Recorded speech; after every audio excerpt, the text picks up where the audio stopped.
Hey guys, and a big welcome from me, from all of us here in the compound.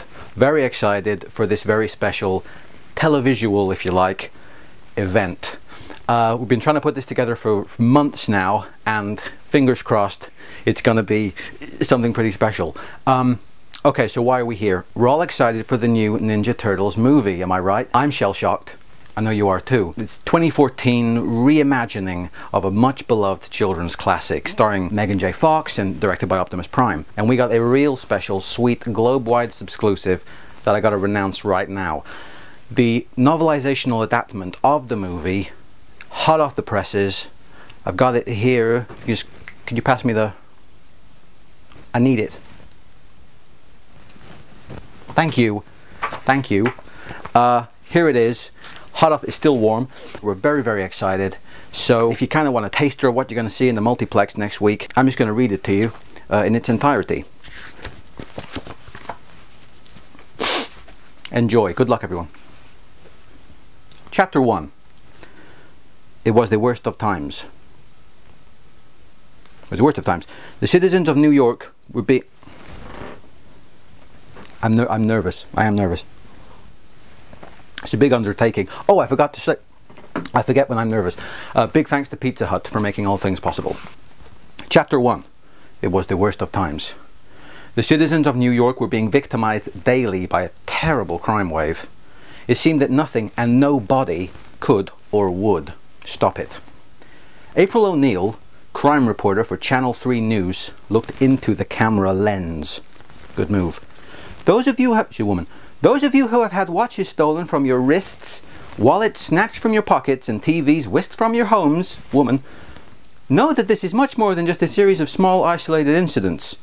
There's an organized criminal element at work, and at the moment business is good.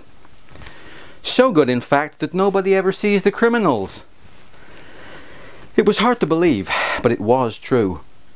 The criminals were so skilled and so fast that nobody ever heard them coming or saw them going. People were beginning to call it an invisible silent crime wave. Beginning to. But perhaps the most disturbing silence is that coming from City Hall, April said sternly, finishing her report. Like a lot of citizens, April was angry that the police had got nowhere in solving the crimes. It seemed as if the police were trying to pretend that there wasn't a problem at all. April unhooked her mic. Her work was done for the night. It was time to go home. April, nice repetition of the name. April said goodnight to the cameraman and the guard at Channel 3. Her old Volkswagen van was in the car park parking lot, surely. Was in the car park next to the Channel 3 studio. As she walked through the car park, that doesn't sit right for me. As she walked through the car park, she thought about the interview she was having with Chief Stearns the next day. She wasn't thinking about the faint tinkling of broken glass nearby. She wasn't thinking about the 4 dark-clad men taking TV monitors from the Channel 3 truck next to her van. She wasn't thinking about the video camera they removed from the front seat. She was just thinking about Chief Stearns, until the bright car park light reflected off the blade of a razor-sharp knife, aimed right at her. Bad timing, one of the thieves muttered. You're telling me, April said. One of the thugs grabbed her. She screamed, but the thug covered her mouth with his hand. April knew that the Channel 3 guard was too far away to hear her. April O'Neil, crime reporter, was afraid she was about to become another statistic in the city's crime wave.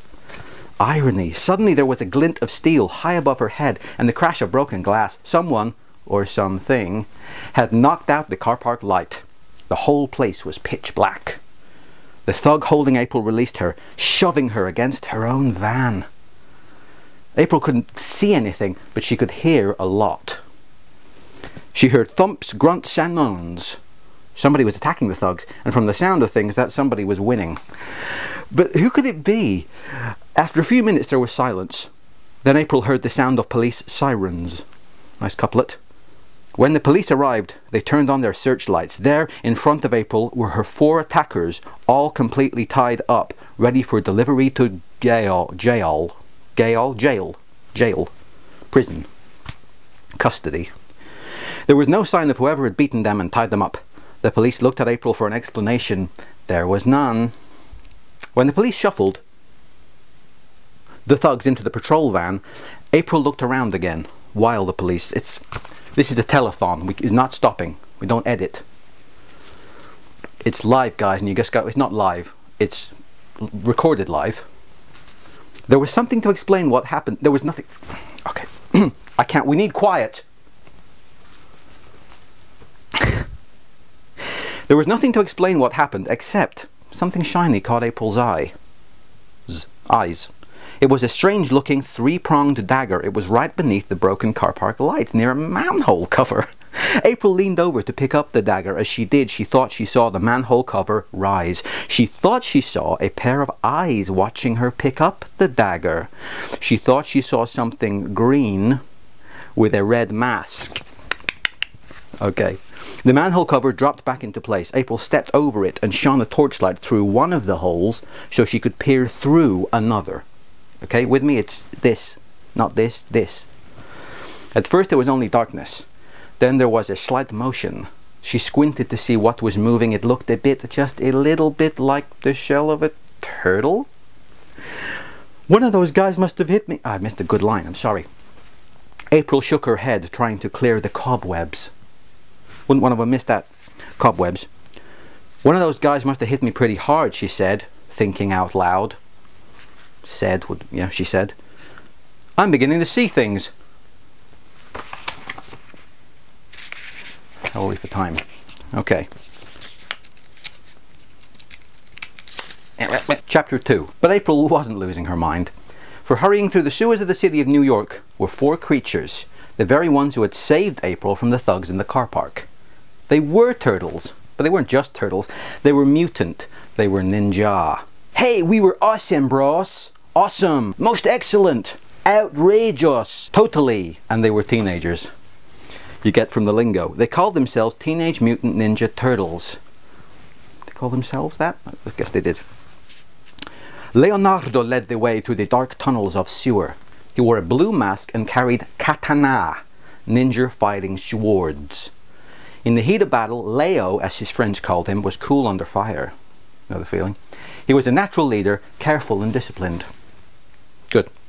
Leo was followed by Michelangelo, Mike to his friends, who wore an orange mask and was armed with lethal nunchakus, a ninja weapon consisting of 2 thick sticks joined by a chain. Mike was as easygoing and wisecracking as his weapon was fierce. When he swung his sticks in battle, it seemed that nothing could stop him. Donatello, called Don, followed Mike through the sewer. Don was quiet and thoughtful. He had mechanical ability too, and could fix almost anything. With his ba, a 4-foot-long staff that had pointed ends, he could fix most of his enemies. Don's mask was purple. Finally, trailing well behind his celebrating friends, was Raphael. He grumbled to himself. There was a frightening intensity to his anger. He sloshed through the muddy sewer, staring at the one sigh he had now. His other sigh or fighting dagger was in April O'Neil's purse. He vowed to get it back. Ahead, the door to the turtles' home, their den, opened, spilling bright light into the dank sewer. Raph sighed at his single sigh. Nice one, BB. Half of a pair, and followed his brothers into their den. The turtles and their ninja master, an elderly human-sized rat named Splinter, lived in an abandoned sewer maintenance room. The place was furnished with odds and ends they'd found outside their door. Thanks to Don's mechanical abilities, it was quite well equipped. They had a telephone, a television, electricity, and even heat. What was most important about it, though, was that it was home. Splinter watched as his students came through the door. Like the turtles, he was much larger than others of his breed. He was about 4 feet tall. Age had withered him some. His fur was greying. His back was bent with the pain of old age. Half of his right ear was missing, a battle scar from many moons ago. It says years, I put in moons, I hope that's okay. His eyes watched with love and wisdom. We have had... Gotta get the voices right, sorry. We have had our first battle, Master Splinter, Leo said. He was so excited, it was almost hard for him to talk. There were many, but we kicked He stopped himself. There was something about Splinter that made him want to talk more formally than he usually did. I mean, we fought well. Were you seen? Splinter asked. Leo shook his head. He knew, and so did his brothers, that they would always have to keep their existence a secret. They were trained to help people in trouble, but even people in trouble would have a hard time understanding mutant ninja turtles, to say nothing of teenage, which is actually the easiest understood of the four qualities. But secrecy was one of their most powerful weapons. You must always strike hard and fade away without a trace, Splinter reminded the turtles. Don flashed a look at Raph. He'd come pretty close to breaking that rule when he tried to grab his sai from the lady in the car park. I hate that. It didn't take a dirty look from Don to upset Raph. He was already angry and disappointed in himself. I lost the sai, he burst out. Then it is gone, Splinter said calmly. But I can get it back, I can... Raphael, let it go, Splinter counseled. Raph stopped talking, holding in his thoughts and his worries. Mike, in the meantime, was having a hard time holding in his appetite. Mikey. He was already on the phone. Okay, the one with pepperoni, mushrooms, onion, sausage, green pepper, no anchovies. Not one, you understand, and we want the crust thick and chewy, not soggy. What food is it? We're going to find out. He continued with his very specific cooking instructions, while Splinter addressed all four of the turtles. Time are we on? Page 8. Your ninja skills are reaching their peak, he said. Only one truly important lesson remains, but must wait. I know it's hard for your hair underground. Your teenage minds abroad, eager, but you must never stop practicing the art of ninja, the art of invisibility, and Michelangelo. Mike had just got to the part about extra cheese when Splinter called his name, reminding Mike that his first job was to listen to Splinter. Pizza could come later. Oh, pizza. About this time, when I get to page 8 of a novelization, I need a quick snack break.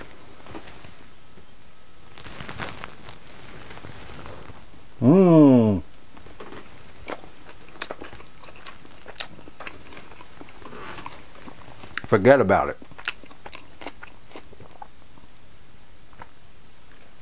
Oh, great. I'm going to hang on to that for a bit. Had a bit of trouble with the online ordering system, but got it sorted out in the end. Nice. Okay.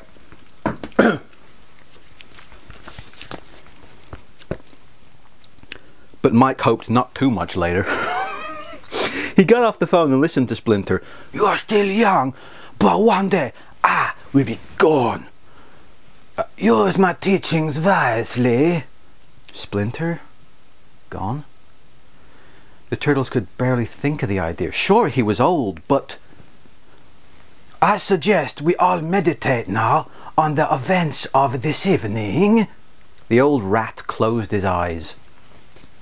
Splinter was terrific. There was no doubt about it, and the turtles agreed on it. But sometimes the ninja stuff went just a little bit too far for their teenage hearts. This was a time for celebration, not meditation. Don slipped a tape into the tape player, and Mike pushed the button. It was time to rock and roll. Do-doop doobie-doobie wah-wah. Mike and Don began to dance to the music. Leo looked on nervously. He didn't think Splinter would like it. He was right. Oh, here we go. Splinter was glaring at Mike and Don. Well, it's sort of like meditating, you know? Splinter didn't seem to agree. Mike and Don turned off the music and sat down for meditation. Meditatement, I say. Raph, still upset about the loss of his sai, wasn't in a meditating or celebrating mood. At least not with his friends. He slipped into his upper world disguise, a trench coat and a felt hat. He told his friends he was going to the cinema. Plausible enough. Before anybody could object, he was out the door. Raph was like that sometimes. Sorry, I got it wrong. Raph was like that sometimes. The others just left him to his own ways. Besides, the pizza would be there soon. Mike looked at his watch. 23 minutes, he said to himself. If the delivery man isn't late again. I know the feeling. But when it arrives, quality, nice.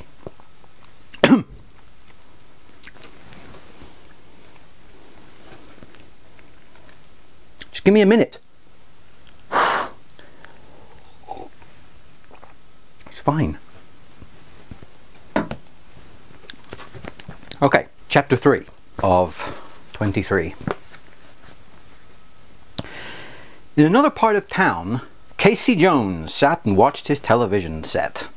He didn't like what he saw. A crime reporter named June was telling the public about more and more violent crimes. He tried another channel. A woman was about to be eaten by a gigantic monster from Japan. A third channel showed 3 men shooting their guns to the tune of 12 police sirens. On another channel, cowboys and Indians were fighting one another. Casey turned back to the news. It was less violent. There is no end in sight to the crime wave, and a police spokesman today could offer no further information on progress. There isn't any, she said. Disgusted, Casey turned off the television set. He looked around his apartment. The walls were covered with sports and martial arts posters. Cool guy. Almost every surface was cluttered with sports equipment. Tell me about it. Casey liked sports. Combat with rules. Tests of skill where everybody had a chance. He didn't much like violence, and he especially didn't like crime waves. The trouble was, what could he do about it? He looked at his hockey mask. He looked at his golf bag full of bats, sticks and golf clubs. You got an idea? Down in the sewer outside the turtle's den, Donatello rolled out some lazy S-curves on his skateboard. Michelangelo sat nearby, hunched under the manhole to the street, which they thought of as their front door. Meditation was over. It was pizza time. For fuck's sake.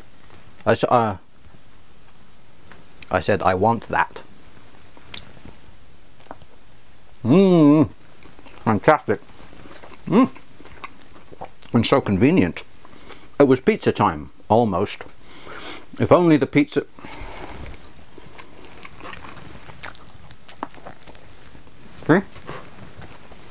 If only the pizza would get there. Nice night, Donatello remarked, looking up at the stars through the grating. Michelangelo wasn't in the mood for a discussion of the weather. Pizza dude's got 30 seconds, he grumbled.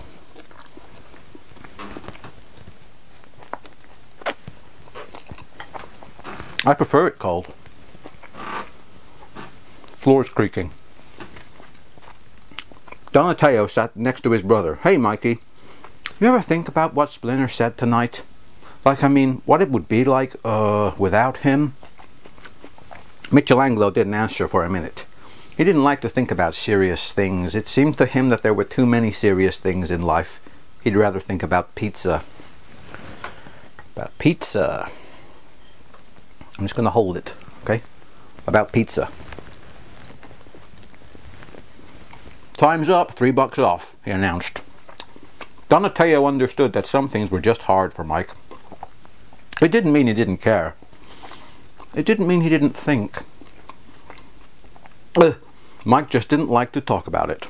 Just then, there was a shuffling sound above and the grumbling of an unhappy person who couldn't find his way. Swell! Where the heck is this dumb pizza?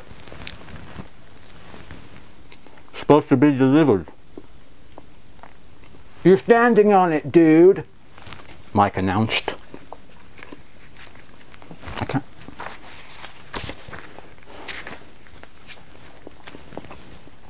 The delivery man jumped 3 feet in the air with fright. Impressive.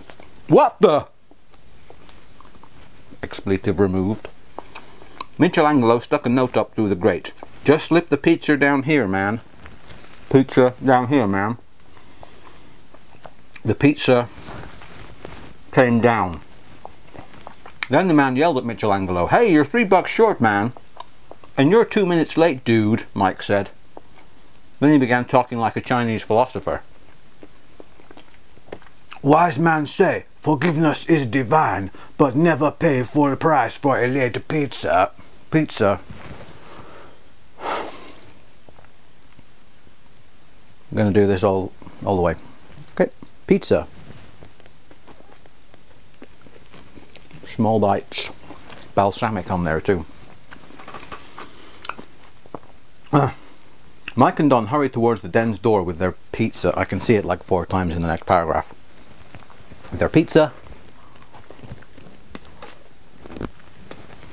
Above them on the street, the pizza man stared at the grate where he delivered a pizza and been taken for $3. He shook his head. "I gotta get a new route," he said. Down in the den, Mike borrowed one of Leo's katana and used it for what he thought it did best. He tossed a fully cooked pizza into the air. Before it landed, Mike swished at it 4 times, cutting into 8 exact equal pieces. "It slices, it dices, and yes, it makes French fries 3 different ways," he joked, sounding like an ad for the Dice-O-Matic that he'd seen one night when he stayed up too late watching TV. 8 perfectly cut slices of pizza landed right where the turtles could eat them. Not a minute too soon.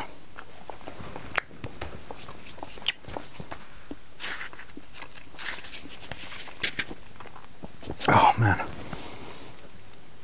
shouldn't have had that turbot. Chapter 4. Woo! How y'all doing out there? Thanks for all your tweets, even though this isn't live, just generally. Thanks for all your tweets. Raphael made a face as he left the cinema. He'd seen E.T. the extraterrestrial. He didn't like it at all. Yuck, he said to himself. Where do they come up with this stuff? After all, how could any self-respecting Teenage Mutant Ninja Turtle enjoy a far-fetched story like E.T.?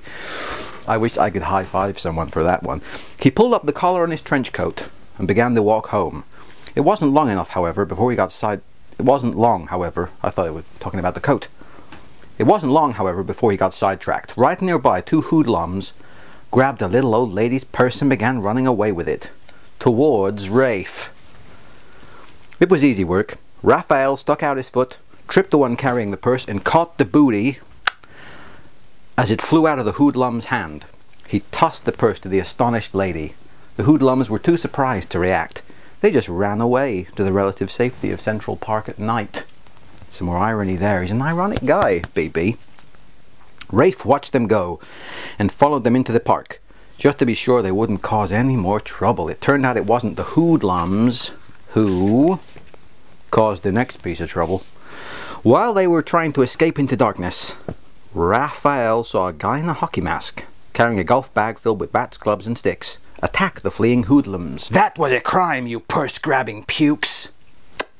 And this is the penalty, the masked man said before he began beating up the hoodlums with all the tools from his bag of tricks. 2 minutes for slashing, 2 minutes for hooking, and my personal favourite, 2 minutes for high sticking. The hoodlums were at his mercy. That's sweet. Rafe thought it was one thing to frighten off a pair of purse snatchers and another altogether to beat them to a pulp with a hockey stick. And he's right. He actually felt sorry for them. Something had to be done. Rafe stepped in. How about 5 minutes for roughing, pal? Rafe asked the masked man. The man looked at him, surprised. Who made you the referee? You did your part.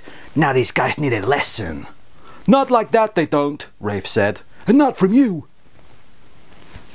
The hoodlums took advantage of the pause in the action and ran away. Neither Rafe nor the masked man noticed them leave. Each was too upset by the other's anger to care about the hoodlums. Looks like you're the one who needs the lesson, the masked man said. He took out a baseball bat and began swinging. It didn't take long before the tables turned and Raphael overpowered the masked man. When he'd been beaten, he challenged Raphael one more time, with something to think about. Man, you're crazy, the masked man said. I'm crazy? Am I? Yeah, and dangerous, the man told Raphael. Raphael thought that was odd. That was just what he thought about the masked man. He watched as the masked man disappeared into the darkness of the park. Then it was time to return home. Raphael, Raphael, come sit by me, Splinter said, surprising Rafe on his return. Raphael didn't want to speak to Splinter then. Okay, yeah. Rafe was uncomfortable with what the masked man had said to him, and he didn't want to think about it. Splinter had a way of making the turtles think about things they didn't want to think about. Could this wait till morning? Rafe asked. You will listen now, Splinter said. Rafe sat down. Splinter lit a candle and began speaking. My master, It's a long bit.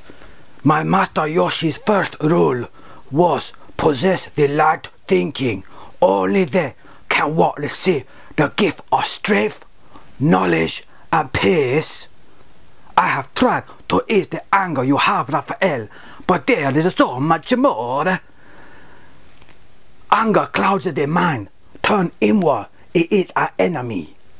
You do not have to face this enemy alone. Do not forget your brothers, and do not forget me. Raphael thought about his anger. In a way, his anger was just as violent a weapon as the masked man's hockey sticks and baseball bats. If that was true, then what he'd done to the masked man was no better than dropping out of a tree to attack two hoodlums who'd already learned their lesson. Chapter 5. Come on, guys, let's go. April O'Neil was looking forward to getting to work that day. She was pretty sure she was near a breakthrough. She was near a breakdown. Freudian. She was pretty sure she was near a breakthrough on the crime wave, if only she could pin down Chief Stearns.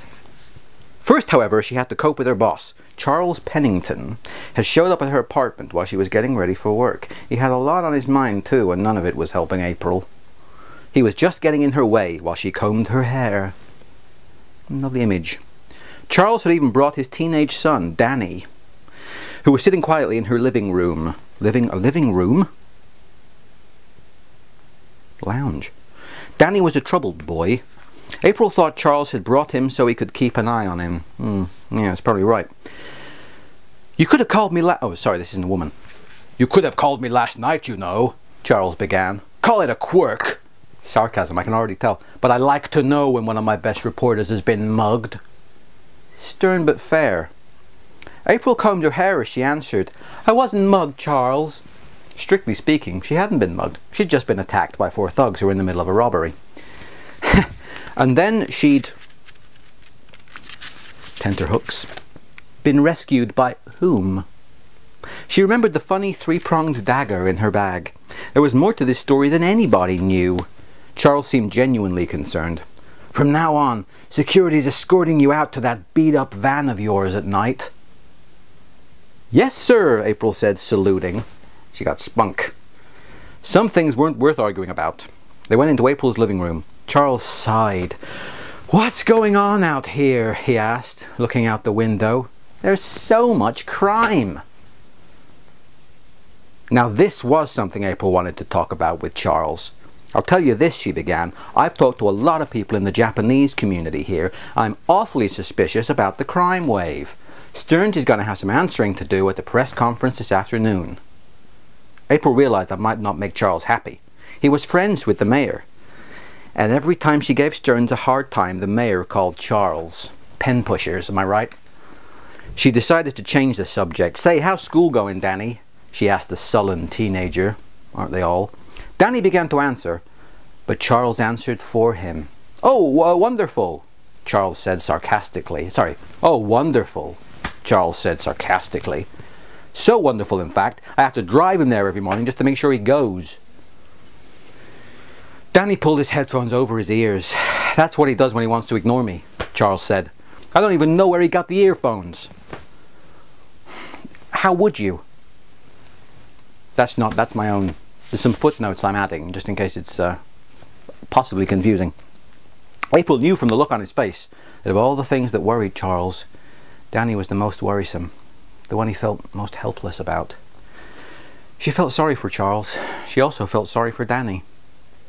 However, 2 hours later, When April had to pay a taxi fare and found her wallet was empty, she wasn't so sure she felt sorry for Danny. Although, like Charles, she didn't know where Danny had got the earphones, she suspected she knew how he had got them. Dan's a wrong'un, I suspect. I mean, I've seen the movie, but not since yesterday. Chapter 6. That afternoon, Donatello flipped on the TV to watch Wheel of Fortune, but it wasn't on. Instead, there was a news conference going on. Police Chief Stearns... Police Chief... We got our first blooper. We got our... Oh man. You know. You Police Chief. Oh, I'm going to be called Police now. Forever.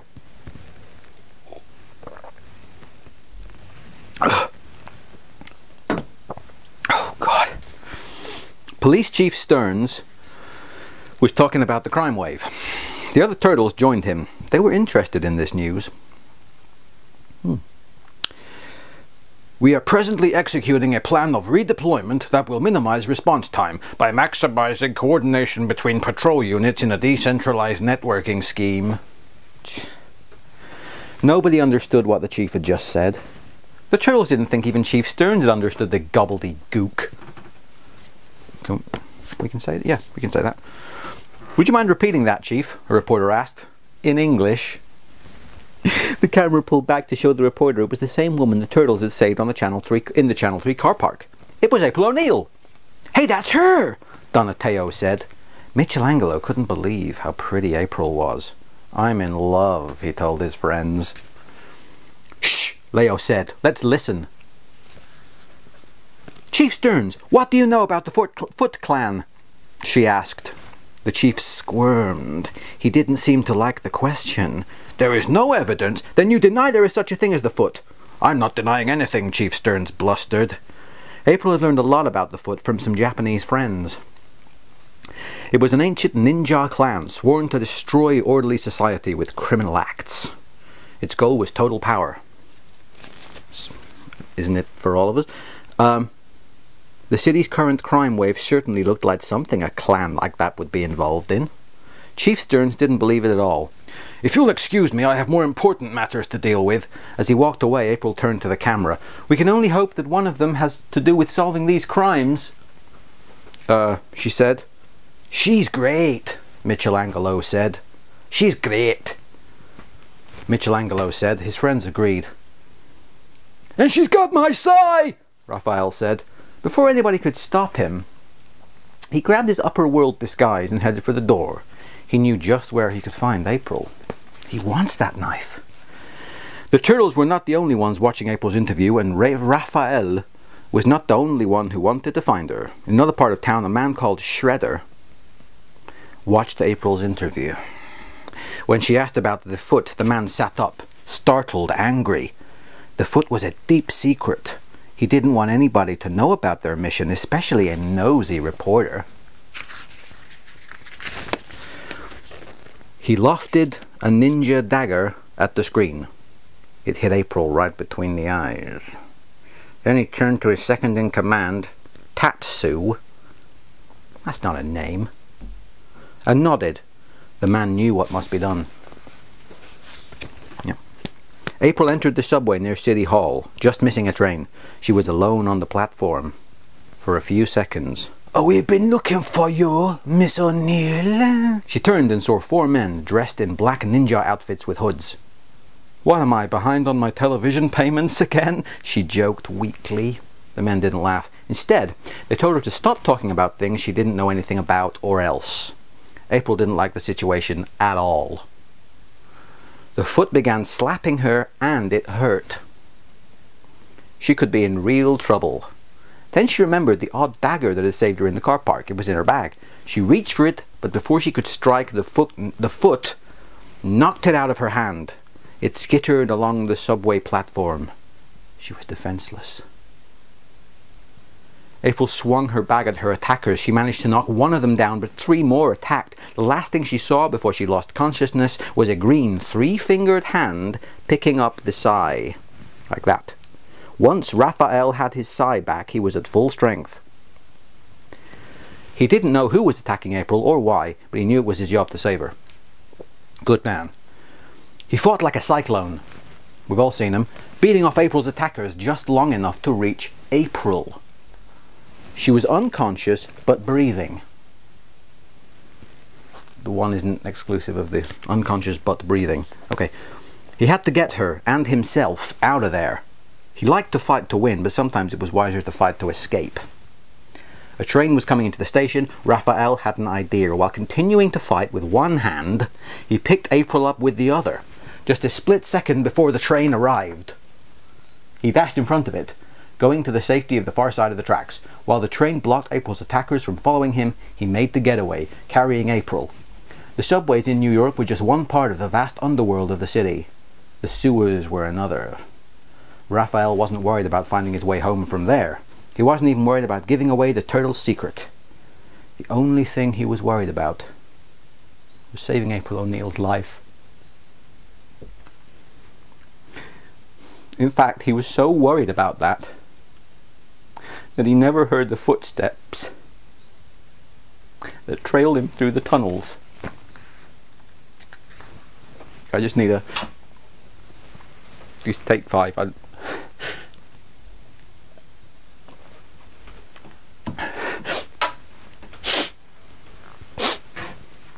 Are you crazy? Leonardo asked Rafe as he put April's limp body on the sofa in the turtle's den. A lot of people seem to be asking Raphael that these days. For once, he was certain that he was not. Why? Leonardo said. Why? Oh, I don't know. I thought we should redecorate. You know, a couple of throw cushions, a TV news reporter. What do you think? Anyway, she got jumped in the subway. I had to bring her here. Splinter entered the room, all arguing stopped. Splinter took one look at April's wounds and began issuing orders. Herb jar! Oh, sorry. Herb jar! Cold washcloth! A pillow! The turtle scurried into action. Splinter sat next to her to take care of her. April's eyes fluttered open. There in front of her was a 4-foot-tall rat and 4 giant turtles, standing on their hind legs and wearing strange outfits. She did the most logical thing she could think of. She screamed. Ah! Hi, Michelangelo said. He was always friendly. Ah! She gasped for breath, and then began babbling. She thought she was dead. She tried to stand up and run away. Splinter tried to calm her. She couldn't believe she was hearing a rat, a giant rat, talk. It's really quite simple, Miss O'Neill, Splinter began. April was too weak and too confused to protest. She sat back down and listened to Splinter's story. Once Splinter had been a normal rat. Living in Japan, where he was the pet of a ninja master named Yoshi, or Yoshi. He had learned all about ninja by mimicking Yoshi's movements. When Yoshi had had to leave Japan, they had come to America, and eventually Splinter had had to defend for himself. Okay? One day I saw an old blind man crossing the street, unaware of a truck barreling down upon him. The truck swerved to avoid him. The truck was loaded with metal canisters of weird chemicals. One of them bounced off the truck. There was a little boy on the pavement holding a glass jar. In the jar were 4 baby turtles. That was us, Michelangelo interrupted. Shh, his brother said. This was their favourite story. Told them where they came from. Splinter continued. The canister smashed into the jar and it crashed onto the street. Both the jar and the canister broke. Soon the little turtles were covered with a glowing ooze flowing out the canister. The little boy's mother won't let him touch them.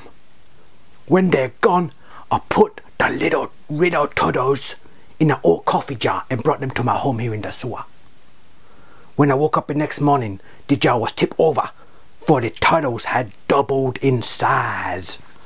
I too was growing. My body grew, but my brain grew even more. I got smarter and smarter as they got bigger and bigger. Soon it began to stand upright, copying my every movement. I was amazed at how intelligent they seemed. But I was even more amazed when they began speaking. They was almost as smart as I was. I could teach them everything I'd learned from my master Yoshi. And when it came time to name them, I took a copy of a Renaissance art book that I have found in a storm drain. Now I would like you to meet Leonardo, Michelangelo, Donatello and Raphael. Each turtle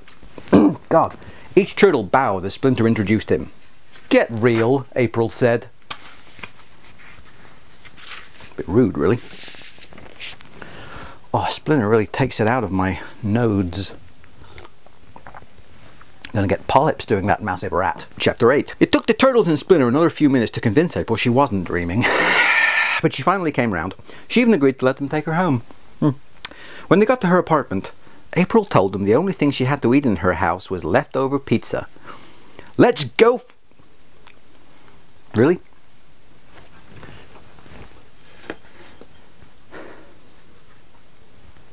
It was leftover pizza. Best kind in my view. I'll hang on to it, there's another one coming. So what, do you guys like pizza? She asked. Just the regular stuff, Michelangelo told her. You know, flies, stink bugs, slugs. April gasped. Sorry, not Michael. We're friends by now. Mike realized she wasn't into turtle humor yet. It was a joke, he told her. April laughed a little. The pizza was great. Oh, I can't. Just take this. Give me a piece of the. God's sake. The pizza was great. And the turtles found they could have a lot of fun with April. She learned that it was fun to be with the turtles.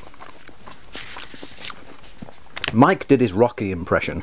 April laughed very hard.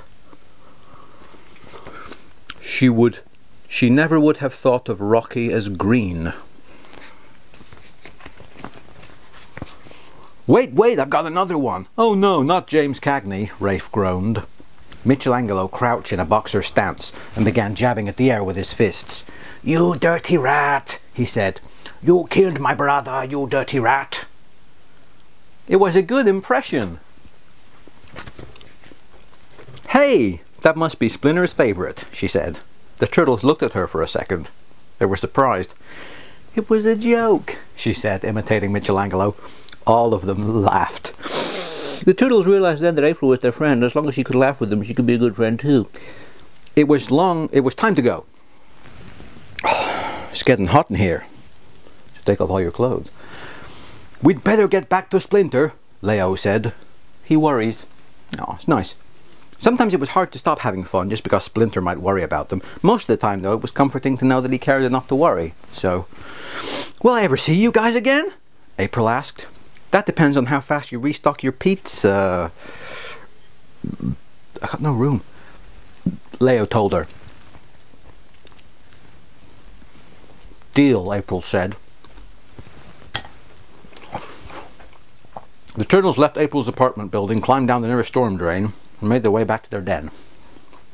As soon as they got near the door, though, they all knew something was wrong. The door was open, flapping loosely. And when they went in, the place was a total shambles. The worst part, though, was that there was no sign of Splinter. He'd been rat-napped.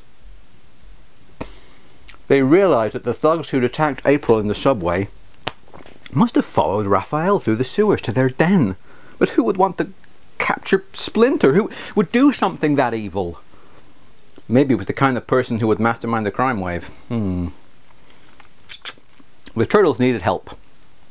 They needed a friend. They needed April. At the same time that the turtles found their troubles were beginning, Chief Stearns thought it was possible that his troubles were coming to an end. Doesn't seem likely on page 33. He'd just the thing he needed to get Charles Pennington to keep that pesky reporter April O'Neil off his back. He held in his hand an arrest file for Daniel B. Pennington, The teenager had been picked up for shoplifting in an electronics shop. Store, that should be, surely. Chief Stearns reached for his phone and dialed a number. A man answered. "Charles Pennington?" he asked. He smiled to himself. If I had a mirror, I don't know. Where are we at, gang? Chapter 9. Bright and early the next morning there was a knock at April's door, startling her, and 4 turtles awake. They'd had a long night, talking about Splinter, talking about what they could do and what they couldn't. They'd all stayed at April's, just so that's clear. Nobody knew she'd have company so early in the morning. "Who is it?" she asked. "It's me, Charles," Pennington said from outside. "It's my boss," April whispered to the turtles. "Can you guys, she looked around. There wasn't a turtle in sight. "Hide?" She put on her dressing gown and opened the door for Charles. He burst into her apartment. Danny trailed behind him. The boy had a sullen, angry look. While his father talked to April, Danny sat down and picked up a copy of Sports Illustrated to read. Next to him was a floor lamp. It was the ugliest lamp he'd ever seen. It looked as if it had been made out of a giant turtle. Not only was it ugly, but it wouldn't turn on either. He moved to her sofa where there was a light on already. He put his feet up on April's coffee table. That looked like a turtle too. It was as ugly as the lamp. What's with these turtles, Danny wondered. He forgot about it though as soon as he saw that there was an article about college basketball in the magazine. He didn't pay any more attention to his father and April either. Sun's over the yard arm. "April, listen, Charles stuttered. Not really stuttering. April thought he seemed very uncomfortable. And when she heard what he had to say, she knew why. "I've been thinking about this crime story. You've been working on it too hard lately.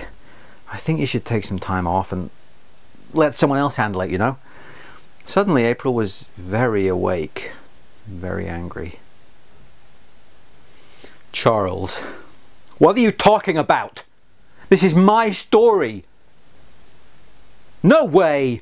And besides, I'm certain if I can just push Stearns a little harder." She began washing her face. Washing her face. Charles looked panicked. "Oh no, April, not that! Don't push Stearns anymore, okay? At least not today." April couldn't believe her ears. "Charles, what's with you today?" "Oh, nothing. I just thought you'd like some time off, that's all." "Well, I wouldn't," April said. "Hand me a towel, will you?" Charles looked around for one. There wasn't one in sight.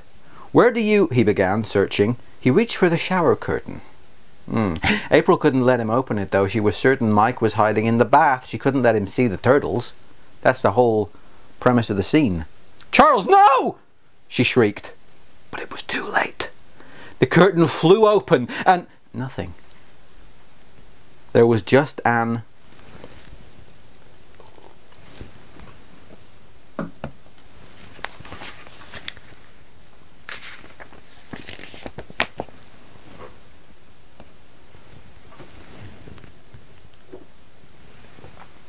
empty bath.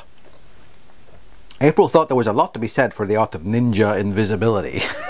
"What's wrong?" Charles asked. Now April had to explain her shriek. "Wrong? Well, now you've gone and seen my unsightly bath ring." She snapped the shower curtain closed and turned to Charles. "Out!" she said. "Out! Out! Out!" After all, what business did he have in her bathroom anyway? "I have to get ready for work. There's a crime wave going on and I'm a crime reporter." The word crime just... oh man. Getting RSI. "Sure you won't reconsider?"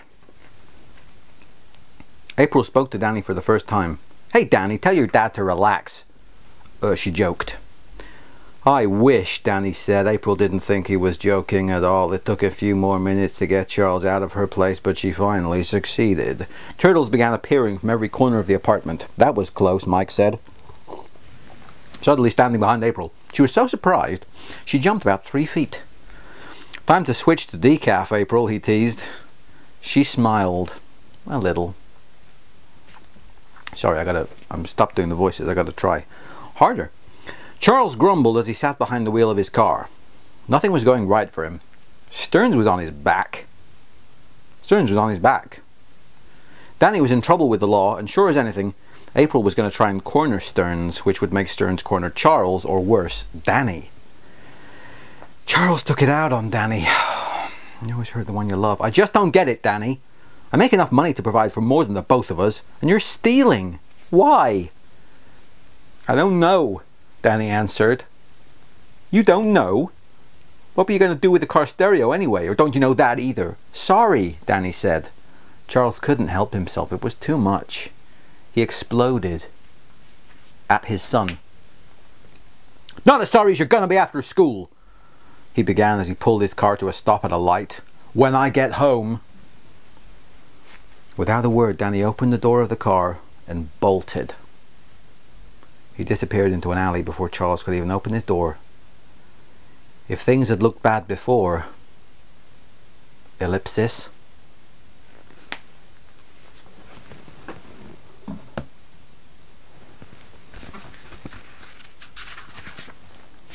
We're getting there, folks.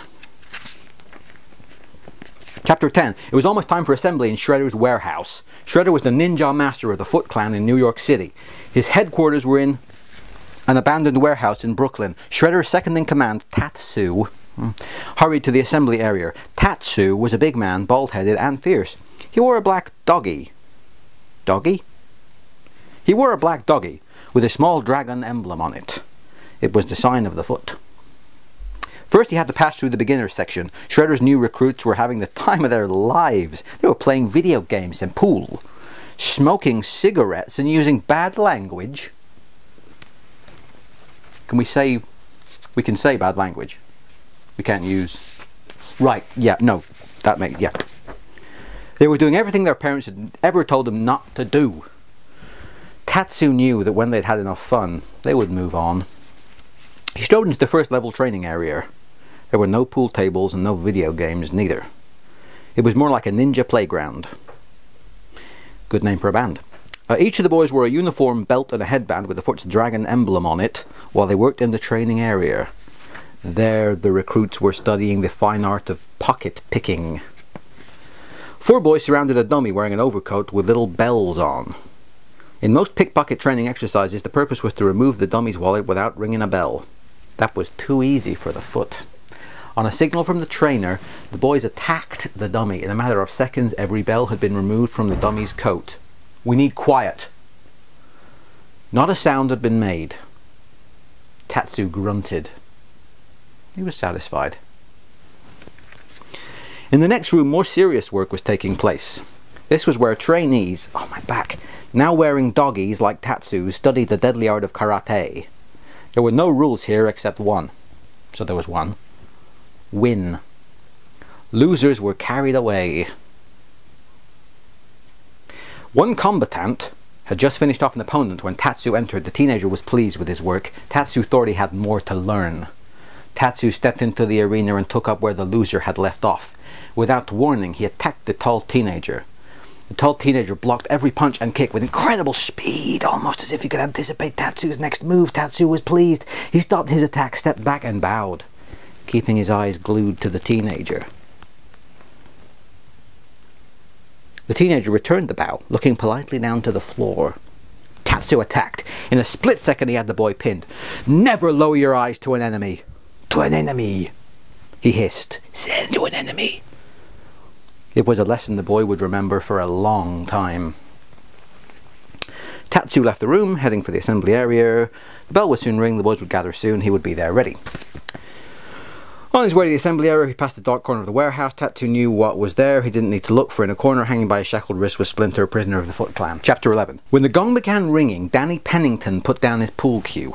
He hadn't been in the warehouse gang long, but he knew when to stop playing. He followed his newfound friends into the assembly area. It was Danny's first look at the entire clan. He was proud to be part of it. And when he saw the advanced students, he became excited. They looked so cool in their black doggies. Being cool and being tough was a sure way to avoid any stupid lectures from his father. He'd be that cool. He'd be that tough. I think Danny's got a rude awakening coming, guys. When all the members of the Foot were assembled, Shredder arrived. Danny couldn't believe it. The man was something else. Way dece. He marched onto center stage wearing a flowing black cape and a metal ninja helmet that covered all of his face, except for an eye slit that he could see through. Tatsu stepped behind Shredder and removed the cloak very carefully. Then Danny knew how Shredder got his name. He was wearing a doggy, but it was totally covered with razor-sharp ninja armor. Danny gasped. Then 4 boys, the thugs who had attacked April in the car park and lost a battle to the Turtles, were brought out and stood facing Shredder. While the boys watched, Tatsu placed an ornate red headband on Shredder's shoulder. Danny realized that Shredder was going to fight all 4 boys at once, and if one of them could grab the headband, he'd be spared. Danny didn't know what these boys had done to deserve this punishment, but he vowed that whatever it was, he'd never do it. Shredder attacked. Danny had never seen anything like it. His movements were so sure, so clean, so fast, that it almost seemed to be in slow motion. It was so fast it seemed to be in slow motion. The thugs didn't have a chance against the master. All of them got hurt, but no one got seriously hurt. Oh, that's nice. It was as if Shredder were playing with them. He'd slash one across the arm, then another on the cheek. If he wanted to kill them, he could do it easily, but he didn't. Danny wondered why. The thugs were helped out of the arena. What a lovely sentence. Carefully, Tatsu removed the headband, which hadn't moved. Shredder's turned to all of his students and spoke for the first time. Money paid as bail for your freedom is money lost to us. These 4 have now paid their debt. Their punishment was just as it always is in our family. They will wear their scars proudly as reminders of their quest to become full members of the Foot. At that instant, a teenager in a black doggy came and knelt in front of Shredder. Shredder put a ninja hood on his head. On his head? Danny knew that the boy was now a full member of the Foot. Congratulations. Danny also knew that that was what he wanted to become more than anything. He'd work, he'd study, he'd learn. For once in his life, he'd do something right.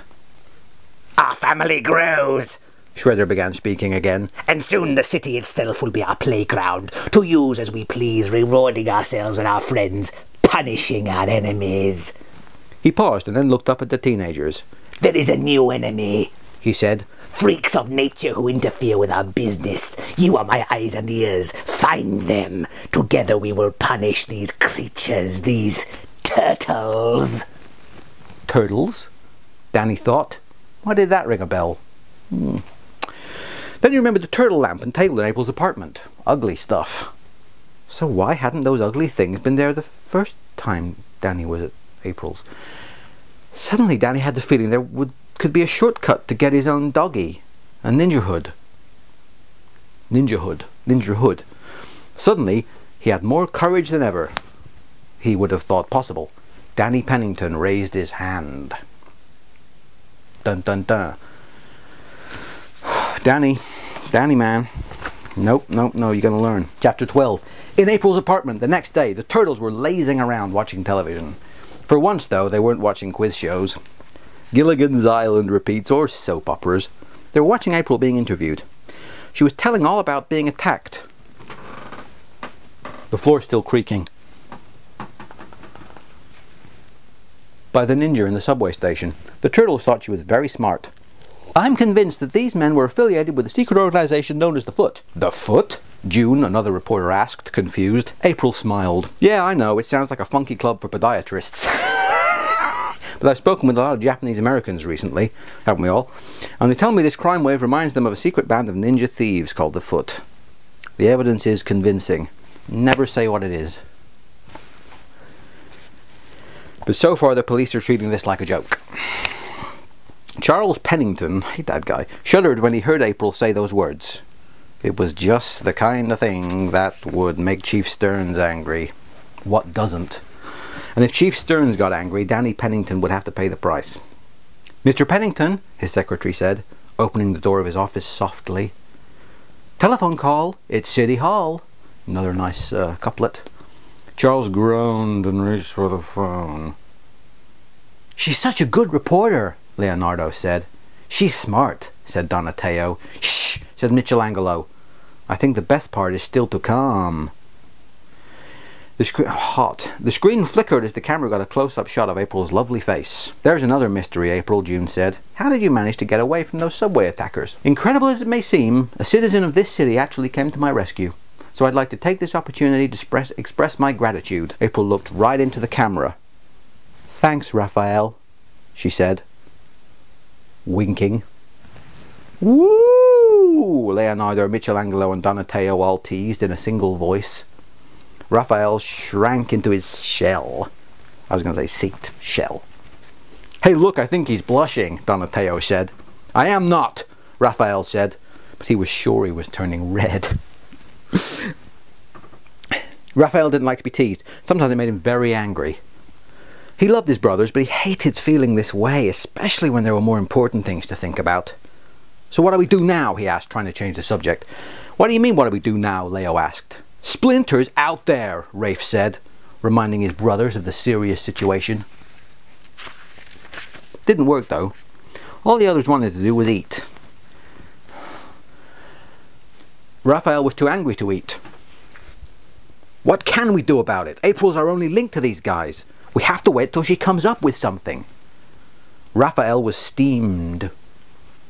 Oh, so that's the plan from our great leader, huh? Just sit here on our tails. Leonardo turned on him. I never said I was your great leader. Well, you sure act like it sometimes. Yeah, well, you act like a jerk sometimes, you know that? This attitude of yours isn't helping anything. That was as much as Raphael could take. He spun on his heels and stormed out the door. He just had to be by himself. Headed for the stairs and went up. Woods. The street was no place to be alone. Raphael needed a rooftop. It was a warm summer afternoon. A few blocks from April's apartment, Casey Jones was relaxing on his own rooftop, stretched out on a beach chair. He wasn't wearing his hockey mask, although it was handy just in case.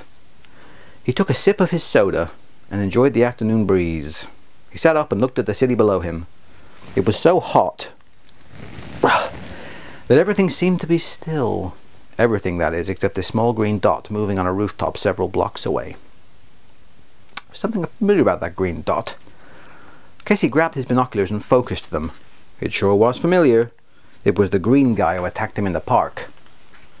Then Casey looked again. The green guy didn't know it, but he'd been spotted by someone else.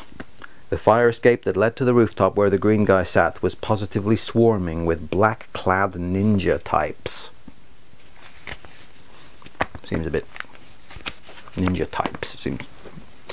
Oh well, they're baddies. The green guy was about to get into a lot of trouble. Casey believed in fairness. No matter how tough the green guy was, this wasn't going to be a fair fight. It was time to go to work. Casey reached for his mask. Okay, we're over the hump. Chapter 13. Unlucky for some, unlucky for Rafe. Michelangelo, Donatello and Leonardo finished their snack and returned to the television in April's apartment. The Flintstones was on. It was one of their favourites. Man, that Dino could act, Mike said. You know, they should make this show into a film. It's meta. Right, Don said sarcastically. How are they going to make a cartoon into a movie? Before Mike could answer, the door opened and April came in. The turtles told her how great she'd been in the interview. She said she hoped it would get results. Then she offered to give the turtles the grand tour of her father's antique shop in the basement of her building. Of course. It's really more like a junk shop, she said. I only run it part-time now. It doesn't make any money. I do it mostly because of my dad. He loved junk. Ready? The turtles nodded. Then April noticed somebody was missing. Hey, where's Raphael? He's by himself, Michelangelo said. He just needs to blow off some steam. Ooh, oomph, Rafe said as 3 Foot Clan ninja slammed his body against the wall. His sigh clattered over the edge of the roof. Rafe got his breath.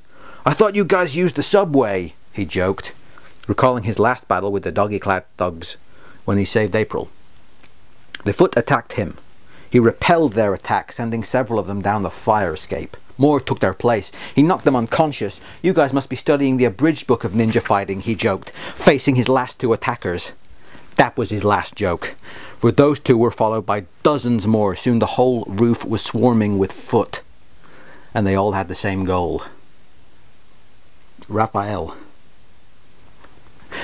"Hasn't Raphael been gone a long time?" April asked the others as they explored the junk shop. "Nah, he does it all the time. He likes it," Donatello told her. The foot dragged Raphael's beaten body down the fire escape. His shell thumped along the metal steps. He was completely unconscious. "Are you sure Raphael's okay?" April asked, leading the trio back up to her apartment. "Don't worry," Donatello assured her.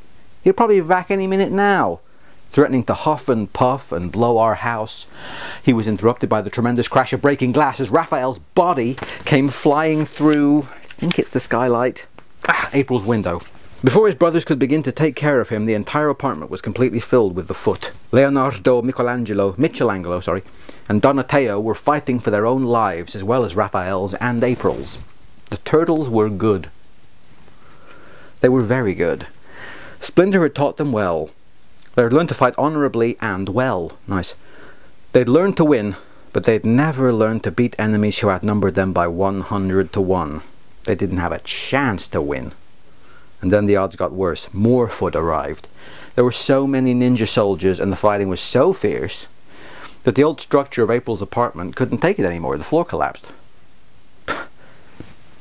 Dozens of foot, plus April and the turtles, tumbled helplessly into the junk shop. Fighting resumed.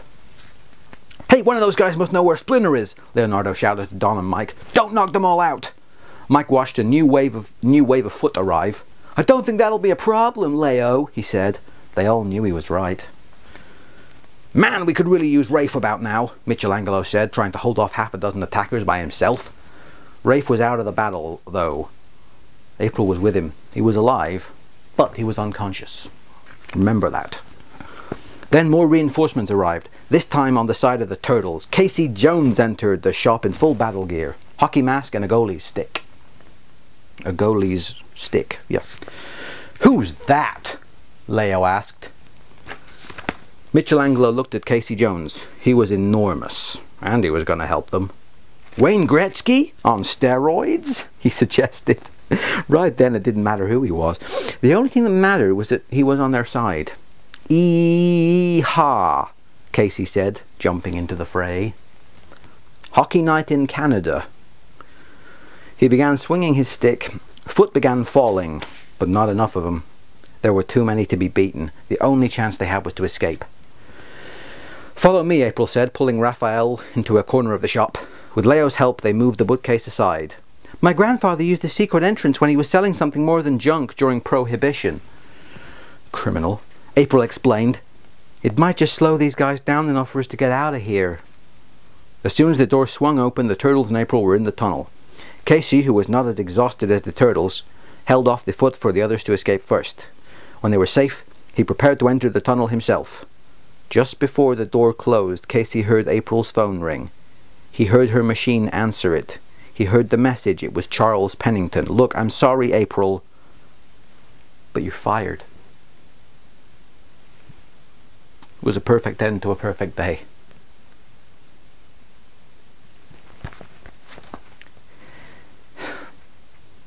Please be okay. Please be okay. Chapter 14. Casey drove April's van for their escape. The turtles tended to Raphael and to their own wounds. April looked out the rear window of their van. She watched the fire that was engulfing her shop and her apartment. It seemed as if everything that mattered to her was going up in smoke. It was one thing when thieves stole money and jewellery. That was bad enough. It hurt more, however, when they stole your past. The last thing April saw before Casey turned onto the highway was a boy with a foot headband staring at the van. He looked familiar to April. Danny Pennington? "No way!" April told herself. Then she remembered the missing money from her wallet. Maybe, she thought. The old van continued to bounce its way towards freedom and safety. Meanwhile, Splinter was still a prisoner in Shredder's warehouse. He'd been beaten by Shredder and had new wounds to prove it. It didn't matter. In spite of the pain, he was feeling good. Shredder was angry because the turtles had fought so hard and had hurt so many of his men. If Shredder was that angry, it meant the turtles had escaped and were still alive. Splinter looked up when a boy walked in. It was Danny Pennington. I'm sick of that guy. He seemed almost lost in thought. How can a fish so young wear so many burdens? Splinter asked. You can talk? Danny asked in surprise. Yes, Splinter said. And I can also listen. Danny didn't want to talk then. He just needed to think. Things were so complicated.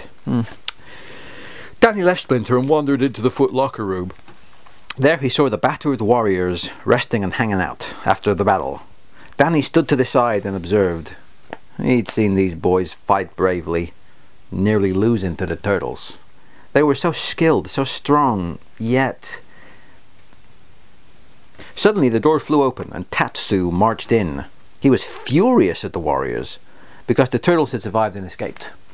Fair enough. He was angry at everybody, but he began picking on one warrior particularly. He kicked the boy and then punched him fiercely. The boy knew better than to fight back. His friend Shinsho wasn't so wise. Master Tatsu, stop, please! Shinsho cried. Tatsu turned on Shinsho with every ounce of his explosive power. He caught Shinsho, power isn't measured in ounces. He caught Shinsho unprepared with a roundhouse kick that sent him flying across the room, slamming into the wall. His limp body slipped to the floor. He lay still. Dead? He's dead, apparently. Danny didn't move. He thought of Shredder, remembering how he had talked about family. He thought about his own family, his mother, his father. He thought that he had a lot more thinking to do. Chapter 15. April took Casey and the turtles to a farm in upstate New York that belonged to her family. It was far away from the city. April thought it would be a good place for them to hide. Raphael would have a chance to get well. That rhymes. They'd have time to make a plan to beat the Foot and save Splinter. Get on with it, guys, come on. There were just a few problems in their way, though. Casey was a good mechanic and could fix anything. That was a good thing, because many things at the farm were broken, including April's van. But it seemed that the thing Casey was best at was hurting people's feelings and calling them names. Like the way he told April about the messages Charles had left on the machine right before they escaped. This is a good news, bad news situation, Casey said. The bad news is the car's broken because the block's got a crack in it about the size of the San Andreas fault. Exaggerating. So you'd have to walk 4 miles to the neighbours to call Charles and tell him you're taking some time off. The good news is you don't have to. Make the trip. Charles called you. I heard him leave a message on your machine. You got fired. April thought Casey was the most insensitive man she'd ever met. The turtles had spent their entire lives living, learning and working together. They had always been an inseparable quartet. The beating they'd taken at the hand of the Foot seemed to end all that. Raphael, critically injured by the Foot, spent his days in a bath, half filled with water. His pulse was weak, his breathing tortured, and worst of all for a turtle, his shell was soft. Oh, we've all been there. He was alive. Just barely. Leonardo almost never moved from Raphael's side. There was nothing he could do for his brother, but being with Raphael was like being by himself. That was what he wanted. Michelangelo trained. He spent all his time in the barn, working on his ninja skills. He concentrated so hard on the skills of battle to death that it seemed he'd forgotten about life. Donatello spent his days next to Casey, trying to repair things around the farm. They fixed up an old truck, they unclogged the well, patched up the roof. They also chatted constantly. No way, Atomic Mouth, Donatello said. Barfaroni, Camel Breath, Dome Head, Elf Lips, Gack Face, Hose Brain. They could repair anything, but the way they treated each other. So often the way. April too spent time alone. She found a diary she began when she was a little girl and started writing again. In spite of the fact that Charles had fired her, she was a reporter. She wrote about what she saw going on around her with her friends and Casey. She drew pictures of each of the turtles. She liked what she drew.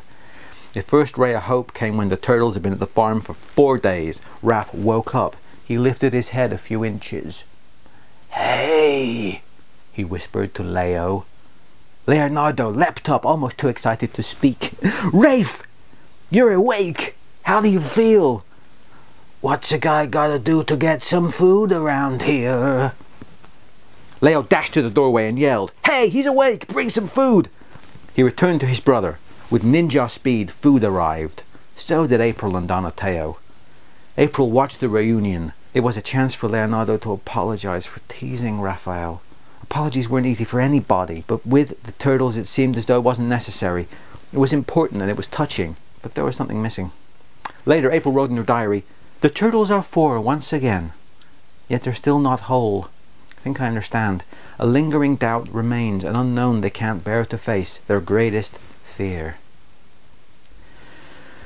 Later, in the darkness of the country night, Michelangelo sat on the roof of April's barn, thinking. He was glad that he and his brothers were alive. He was glad they were safe. He was glad that April was with them, but something was missing. Something big. Without even realizing it, Michelangelo stood up and reached for the sky with both hands. He cried loudly into the pitch-black night, Splinter! Everyone at the farm heard him. Everyone felt the same desperation. Michelangelo had spoken it for them. The following day, Leonardo left the bathroom for the first time. He went to a field to meditate as Splinter had taught them. He concentrated. Hundreds of miles away in a warehouse filled with hate and destruction, Splinter lifted his head and whispered a single word. Leonardo. At that instant, Leonardo knew. He ran back to the farm. He was almost out of breath when he arrived at the porch, where his brothers were drinking lemonade with April and Casey. He's alive, Leo told them. Splinter's alive! The others thought maybe the whole situation was just getting to be too much for Leo. Yet could it be?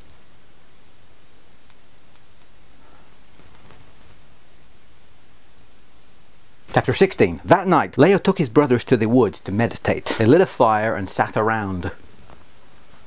Leo, if you dragged us out here for nothing, Raphael began. Hothead. Don't worry, Donatello told Rafe, pulling out a bag of marshmallows. I came prepared. Put those away, Leonardo said. Now just do what I told you. Everybody close their eyes and concentrate. Concentrate hard. They did.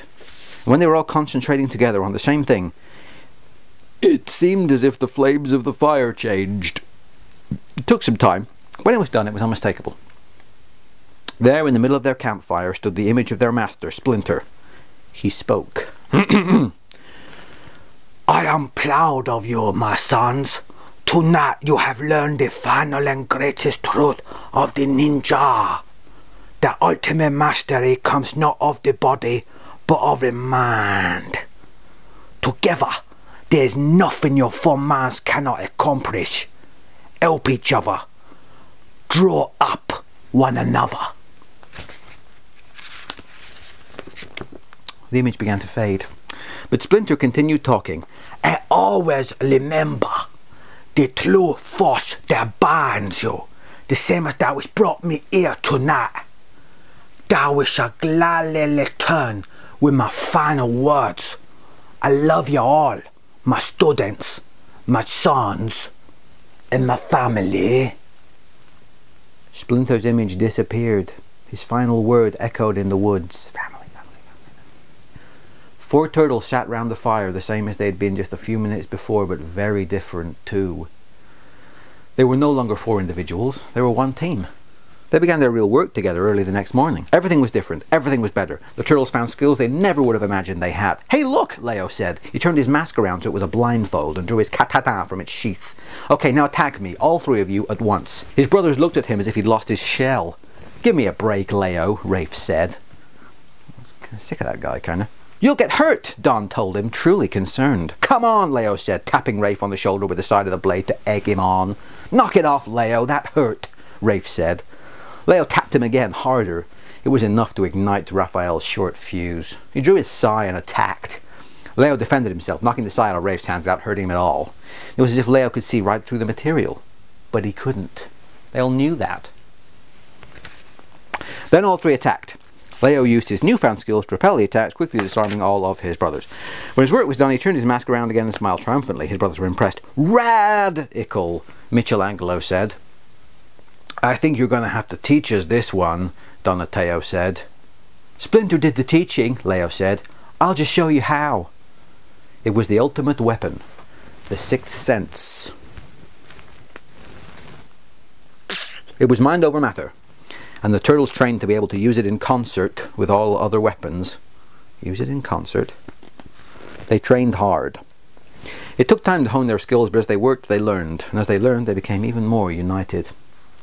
April and Casey couldn't believe the change in their friends. It was unity and it was love. It was so dramatic that Casey and April couldn't help being affected by it themselves. Their own anger seemed to dissolve. Their bickering stopped, their friendship began. A few days later, April and Casey were sitting on the farmhouse porch, relaxing and chatting. 4 turtles suddenly appeared before them. They looked very different from the 4 turtles who had arrived at the farm a few short weeks earlier. These 4 were healthy, strong, confident. Once again, they were the indomitable Teenage Mutant Ninja Turtles. Leonardo spoke for them all. It's time to go back. Chapter 17. It was a mess, but it was home, and the turtles were glad to be there. The turtles, April and Casey, were tired after a long drive from the farm. Casey didn't seem to like the den very much, though. Great, just great. First it's the farm that time forgot, and now this. Why don't I ever fall in with people who own condos? Snappy dialogue. April gave him a nasty look. He didn't get the hint. I guess it's hard to get good maid service in a sewer. Maybe you should try Roto-Rooter. American thing, I guess. Casey thought it was pretty funny. Nobody else did. Quit complaining, April said. It's just for a little while. Boy, I'm hungry, Michelangelo said. Michelangelo said. He looked at the kitchen cabinets. I wonder if there's anything. There was something, but it wasn't something to eat. There was a strange loud noise from the cabinet. Don and Mike drew their weapons and each took a handle of the cabinet. On a signal, they tugged the doors open and out tumbled Danny Pennington, April said, very surprised. Danny had the oddest way of turning up at the most unlikely times. Danny's arms flew up as soon as he spotted the ninja weapons. Don't shoot, he said, terrified. I don't think it's loaded, kid, Raphael said, teasing a little. Much deserved, I think. Danny crawled out of the cabinet. He told April he'd run away from home and found this hiding place. April tried to get him to call his father. She knew how worried Charles would be. No, please, Danny begged. Can I spend the night with you guys? I'll call him in the morning, I promise. Well, finally she agreed. The friends settled into the den for a restful evening and a good night's sleep. April told Danny where she'd been and some of what had been happening. She showed him the sketches she'd made of the turtles. Boy, these are good, he said. She was pleased. You think maybe I could have one? April couldn't resist his admiration. Sure, she said. She gave him a sketch of the turtles training with masks. He folded it carefully and put it in his pocket. Man, I could really go for a little deep dish action right about now, Michelangelo said. Well, I had some pizza down here the other day. So cold. Down here the other day. There might be some left over, Danny told him. He pointed to a pizza box on the counter. Carefully, Don lifted the cardboard lid and peered inside. Well, Michelangelo asked. Depends, Donatello said. On what? On if you like penicillin on your pizza. They went to bed hungry. The turtles needed a good night's sleep. Tomorrow would be a busy day. Tomorrow they would find Splinter and they would free him. Casey couldn't sleep in the cramped den. He decided instead to sleep in the truck, which was parked above the den on the city's deserted street. Casey was awakened in the dead of the night by the sound of a manhole being pushed aside. He opened his eyes and watched. It was Danny. Danny walked quickly and quietly along the street, and when he was about a half block away, he began jogging. Casey slipped out of the cab of the truck and followed Danny. He ran silently. Danny ran downtown and then across a bridge to Brooklyn. Probably the Brooklyn Bridge, I would imagine. Casey kept up with him. Finally, Danny slowed down. He arrived at a huge warehouse. He circled it until he got to a small door on one side. Danny paused outside the door. He stuck his hand in his pocket and pulled something out. It was a headband. He tied it round his head, opened the door and entered. Casey didn't have any idea what was up, but he knew this was no time to stop and think. Fearlessly, he reached for the door and entered the headquarters of the Foot. He couldn't believe what he saw. Chapter 18. Danny walked quickly through the training areas and into the remote storage section. There he found the rat.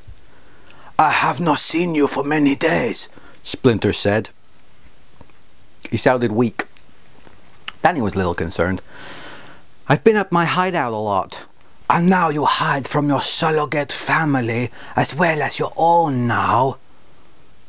No, twice, okay. Danny shrugged. He was so confused. Splinter continued talking.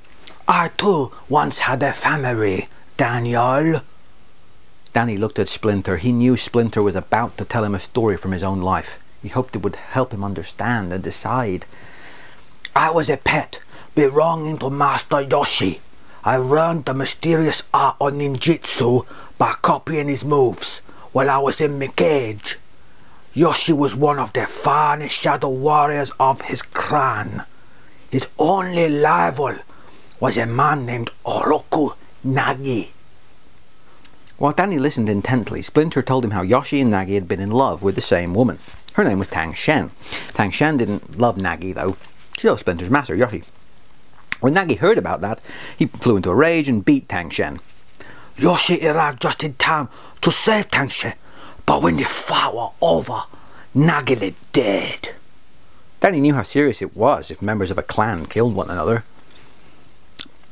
The clan's code of honor were clear. Sorry, I didn't mean to be. I've got to make more effort. The clan's code of honor was clear. Yoshi must now take his own life. But my master felt he had done nothing wrong, so decided to free with Tang Shen and me to America. Danny was fascinated to learn Splinter's story. What a life the rat had led. Nagi was dead, Splinter continued. But he left behind a younger brother, Oroku Saki. Saki promised to the clan, to track down my master. He trained with hatred and became the most feared ninja warrior in all Japan. He turned the clan from one of honor to one of death and thievery without honor. When he was ready to fulfill his vow, he too came to America. Splinter spoke more quietly now. I remember when my master returned home to find his beloved Shen had been murdered. Then he saw a killer. Saki wasted no words. He attacked Yoshi right away with his katana. When he swung it for the first time, he knocked my cage on the floor and it broke. I leapt to the man's face, biting and clawing. But he threw me back on the floor and took a one swipe with the sword. In an instant, half my ear was gone, but that wasn't the worst of it. With the same swap, he killed the Master Yoshi. Whew. Danny felt Splinter's deep sadness at the loss. Whatever happened to this Saki guy? Danny said. No one really knows, Splinter said. Then he looked deeply into Danny's eyes. But you wear his symbol upon your brow. Without thinking, Danny reached up and felt the headband he'd just put on. Saki and Shredder. Well, Danny thought, I was right about one thing. Splinter's story sure has helped me decide some things about the course of my own life. Nice. He took off his headband and dropped it onto the floor. For good. Chapter 19. Then Danny heard the thunderous voice that he now feared and hated most. What are you doing in there, boy? Shredder asked. Oh, nothing, Danny said. He tried to sound as innocent as possible. It didn't work. Shredder didn't believe him. Almost as if he knew where he'd find something, Shredder went into Danny's pocket. Tatsu watched while Shredder pulled a carefully folded piece of paper from Danny's pocket. He opened it slowly. It was April's drawing of the turtles. Shredder paled. He knew what it meant. They're back, he said. Then his eyes seemed to light with a fire of hatred. There will be no mistakes this time, he told Tatsu. I go myself. He started for the door and then spoke one more time. Tatsu, the rat has served its purpose. We don't need it anymore. Kill it. Then Shredder was gone. Danny needed help to save Splinter, but he didn't know where to get it. As fast as he could, he ran from the room, searching for a friend and ally. Everywhere he looked, the foot were running for the door, ready to follow Shredder into battle. Where could Danny get help? Oomph, he said as he stumbled and fell down. He looked to see what had happened. He'd been tripped by someone in a doggy, a ninja mask. What are you doing? Danny demanded. The boy who had tripped him yanked off his mask. It was Casey. You got some serious explaining to do, Casey said. Whew, this was the help Danny needed. You've got to come with me, they're going to kill Splinter. Danny didn't have to say it twice. Casey and Danny dashed back into the secluded section of the warehouse together. Across the river, the battle began. When the turtles and April discovered that both Danny and Casey were gone, they smelled a rat, and it wasn't Splinter. They knew somehow they were about to be attacked. They prepared for it. The first wave of the foot arrived at the den and found nothing. They stood in the living room, totally confused. When a full battalion had gathered, the turtles attacked with a full head of steam, literally. Donatello blasted the entire bunch with a load of steam from an overhead pipe. They were completely overcome and fell down. Gosh, I do hope there are more of them, Raphael said. Casually, he took a bite out of an apple. As if on cue, the second wave arrived. Oh, good. Raphael welcomed them. It was time for turtle power. Yes, come on. Back in the warehouse, Casey followed Danny to Splinter's prison area. Casey had never met Splinter. He was surprised to see such a big rat. He was also surprised to see such a weak rat. Where do they... he began, but he didn't have to finish the sentence. Danny tossed him a set of keys that hung by the entrance. Who are you? Splinter asked, surprising Casey once again. Name's Casey Jones, he said. I'm... Casey didn't know how to explain.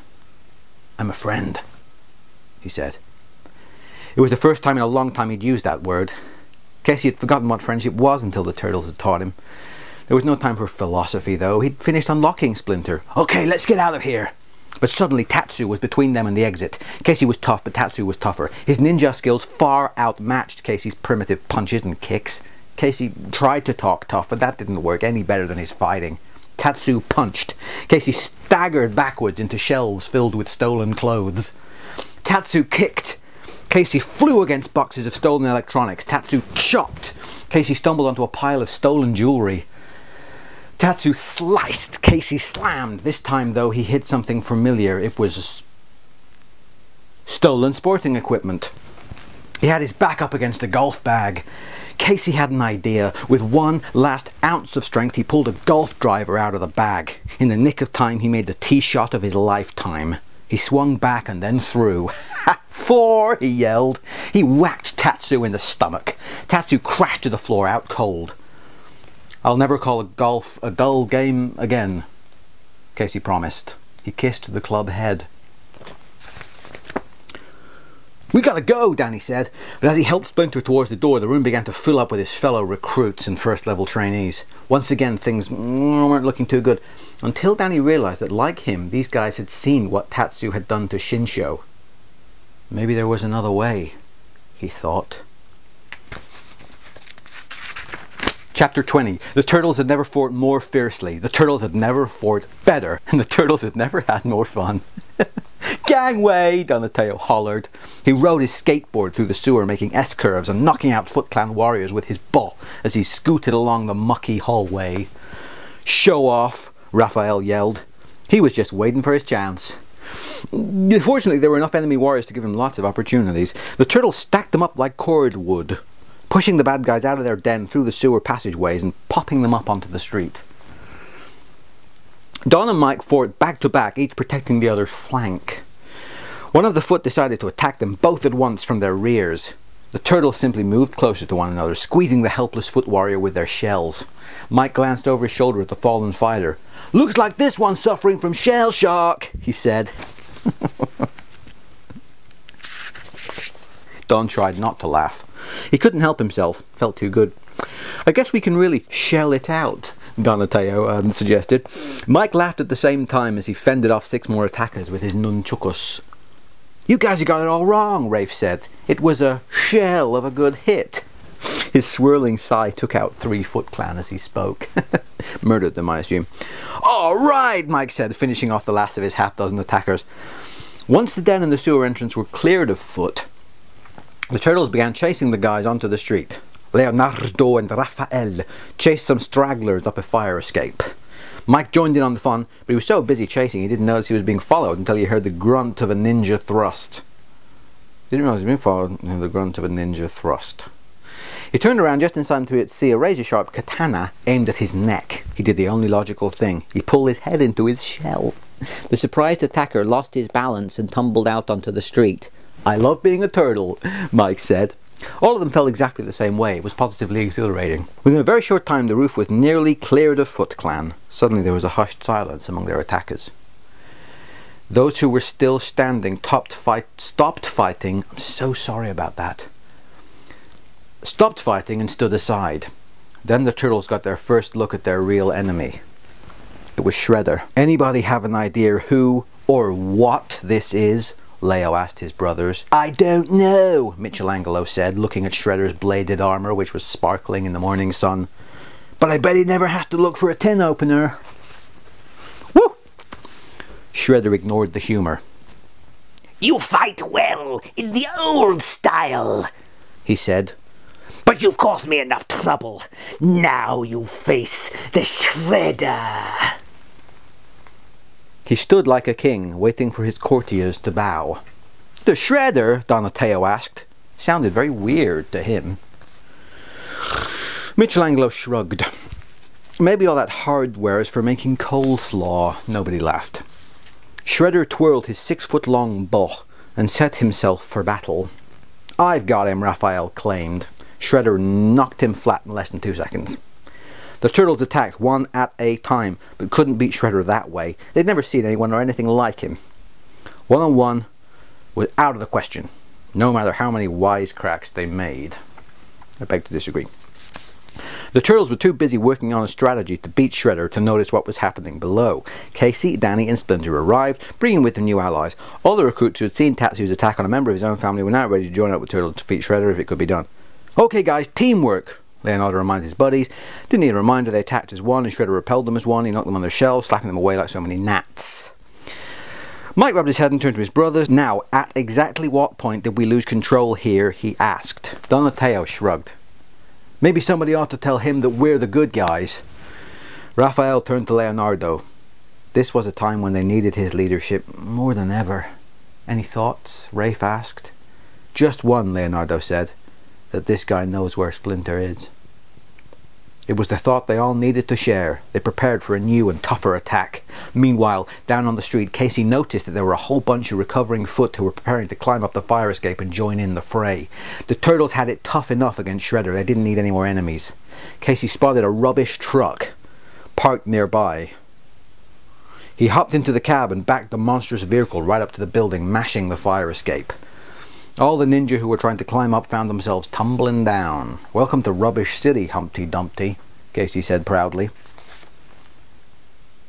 Up on the roof, Shredder had once again repelled the turtles, but not before they drew blood. Shredder was surprised and a little concerned. "Where's Splinter?" Raphael asked. His voice was filled with quiet fury. His anger was controlled and focused. Shredder smiled. It was a cruel smile. "Oh, the rat, you mean? So it has a name. Or should I say, had a name?" The implication sank in immediately. All of the turtles' cool anger turned red hot instantly. Leonardo couldn't control himself. He flew at Shredder in a rage. Just as fast, Shredder disarmed him, threw him to the floor of the roof and put on his foot on him triumphantly. "He dies," he said. as the other three prepared to attack. They stopped instantly. Throw down your weapons now, he commanded, nodding towards the roof's edge. Raphael, Donatello and Michelangelo tossed their weapons over the edge of the roof, believing it was the only way to save Leonardo's life. Shredder laughed. Fools! The three of you might have overpowered me. Now your fate will be his. He raised his paw to stab Leonardo through the heart. The turtles gasped. And then they heard the voice they thought they would never hear again. Sake! Splinter called. Must be thirsty. Sorry. All movement on the roof stopped. Chapter 21. Shredder took his foot off Leonardo and turned to face Splinter. The turtles understood that Shredder's real enemy was Splinter. They also knew that Splinter and Shredder must now do battle to the death. Yes, Olokusaki, Splinter said, using the warrior's Japanese name. I know who you are. We met many years ago in the home of my master Hamatoyoshi. Then Shredder realized who Splinter was and how Splinter and his turtles had learned to fight so well. And now I will finish what I began with your ear. Sorry again. And now I will finish what I began with your ear, Shredder said. When he growled, it sounded like the fiercest, angriest animal who had ever prowled. Great. He ran straight at Splinter with his paw pointed towards the rat's heart. Shredder never saw Splinter's nunchakus spin. He never saw them fly. He never saw them wrap around his paw, tightening with each whipping rotation. The power of the chucks swept Shredder right to the edge of the roof and took him flying into mid-air. Death comes for us all, Olokusaki, Splinter said calmly. But something much worse come for you. For when you die, he said, watching Shredder soar towards the street, it will be... Shredder's limp body landed noiselessly in the rubbish truck. Without honor, Splinter finished. The jaws of the rubbish truck opened. Shredder was swallowed by them, joining all the other rubbish. They clamped shut. Shredder disappeared into the morass. Lovely. The remaining Foot Clan dropped their weapons in total submission to Splinter and the turtles. The victors almost didn't notice, though. The turtles were too busy hugging Splinter, and he was too busy hugging them back. Great. Encore. Chapter 22. Within a few minutes the street was filled with police. Ambulances, fire appliances, and even the Channel 3... Fire appliances? And even the Channel 3 news van, which was carrying Charles Pennington. Danny spotted his dad first. He knew he had a lot of work to do to make up for all the trouble he'd caused. Damn straight. But he wanted to start right away. He hurried towards his father. Before he reached his father, he found April. Here, he said, handing her $23. What's this for? April said, confused. It's something I owe you, he said. Trust me. April looked at the money, and she remembered her wallet. She could still hear Danny's words, trust me. For the first time in a long time, she thought she could trust him. She watched him hug his dad. That was going to be a story with a happy ending. Then April watched as Chief Stearns rounded up the tattered remains of the foot. She wished she could be a fly on the wall when Stearns had to admit to the world that she, April O'Neil, had been right. But April O'Neil wasn't a reporter anymore. She'd been fired. Or had she? Within a few minutes, Charles was positively begging her to come back to work. But April, I told you, there were circumstances. I need you to cover this. April walked away. He followed her. Well, I don't know, Charles. Sorry, wrong person. Well, I don't know, Charles. You know, May Williams over at Channel 5 has her own office. You can have an office. She's also the highest paid field reporter in New York. Charles looked at the story going on around him with no reporter to tell it. He swallowed his pride. Now, you're the highest paid in the city. Okay, April said. Get me a mic. She was back in business. Splinter and the turtles watched from the rooftop above. We were awesome, Leonardo said. Bodacious, Michelangelo added. Totally excellent, Raphael said. A perfect 10, said Donatello. They looked to Splinter for his evaluation. I have always right. He paused. They waited. Kawabunja. Cowabunga, they all said in unison. Then they gave one another the high threes that their hands allowed. Victory was sweet. Home stretch. Chapter 23. A few days later, April and Danny entered the offices of Marcy Comics. They had an appointment with the publisher himself. After a long wait in the reception area, a secretary ushered them into Mr. Cushing's office. It was spacious and had huge picture windows all along one wall. The other walls were covered with comic book covers, featuring such weird creatures as Amazing Aardvarks, Mighty Marsupial, and Nuclear Nightwing. These were some of Danny's favourites. That's why they had chosen this particular company for April's proposal. April handed Mr. Cushing an envelope. He opened it and pulled out her drawings. They were the sketches she had made of the turtles while they were training at the farm. Mr. Cushing examined them carefully. April couldn't help but notice, it should be, that his eyebrows kept popping up. These are very interesting, Miss O'Neill, he said after a few minutes. But as the basis for a comic book, I'm afraid the idea is just too... He searched for a word. April and Danny waited. Far-fetched. Mr. Cushing was very surprised to see that April and Danny were almost laughing when he said it. Almost. He would have been even more surprised if he'd turned around right then. He would have seen 4 very far-fetched Teenage Mutant Ninja Turtles clinging to his picture window with suction cups, laughing hysterically. The end. Woo!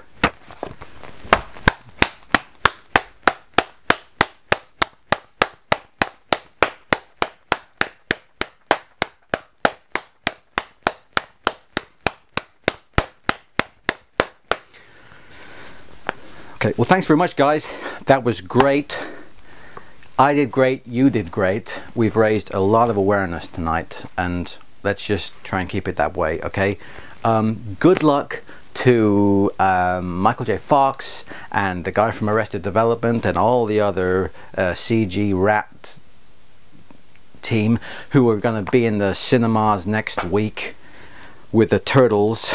And thanks again to Pizza Hut for allowing me to live. So till the sequel, it's Lunch Dolphin here atop Bruges Mountain, wishing you all a very good night, dreaming of turtles, staying shell shocked.